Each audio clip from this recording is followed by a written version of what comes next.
Good morning, good afternoon, good evening. I'm Coach Christine. Ako po si Coach Christine, nag-aral ng naturopathy para sa natural na paraan ng gamutan. Paano gagaling sa natural na kaparaanan? Kung ikaw ay marami ng iniinom na mga maintenance na gamot, pero hindi ka naman gumagaling, delikado po ang iyong kidney. Dahil pag tumaas ang creatinine, subject for dialysis na po yan. Kaya kailangan nating matutunan paano natin tatanggalin yung mga maintenance na gamot po natin. So, ang pinakakailangan lang naman po natin gawin ay linisin ang ating colon.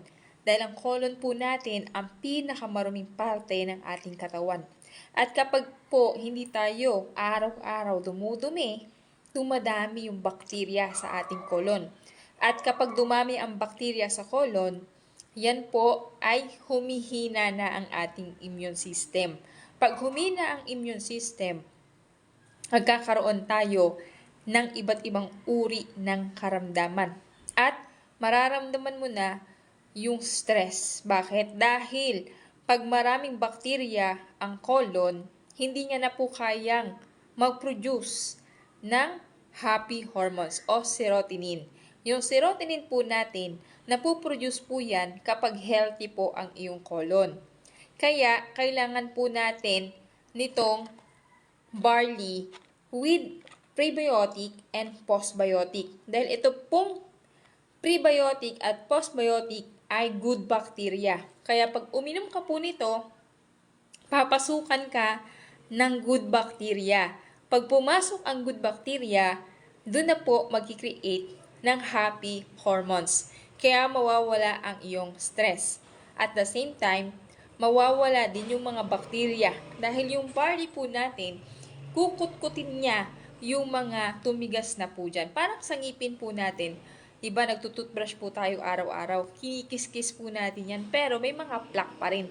What if yung colon po natin na hindi natin nililinis? Merong mga tumitigas po dyan.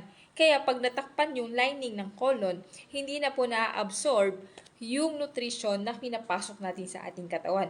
Good news, yung barley po natin, ito po ay fiber at tumutulong po yan para tanggalin yung mga matigas na dumi sa colon po natin.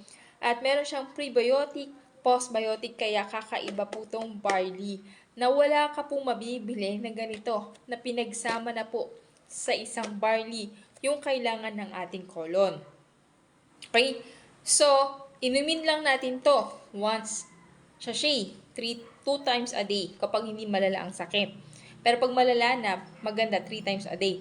Nakakatunaw din po siya ng bukol. Kapag may bukol ka, wag mo nang patagalin. Delikado po kasi. Pag pumagal po yan, lalaki po yan. Pag lumaki po yan, pwede yung maging cancerous. At kapag po malaki na o operahan na po yan, kadalasan po ng ino-opera, hindi po, alam naman po natin yan, no?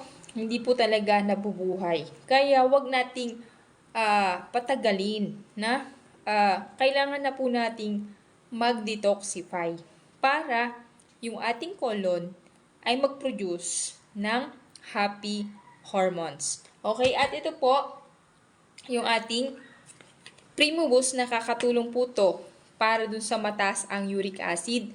Combination lang po yan, pati ng ating coffee, mahiwagang kape. Ayan, dahil ito ay may isang cup na moringa, purpura, mangosteen, black cumin, stevia, arabica beans, green tea, barley. Kaya yung mga matataas ang sugar, nakakatulong din po ito.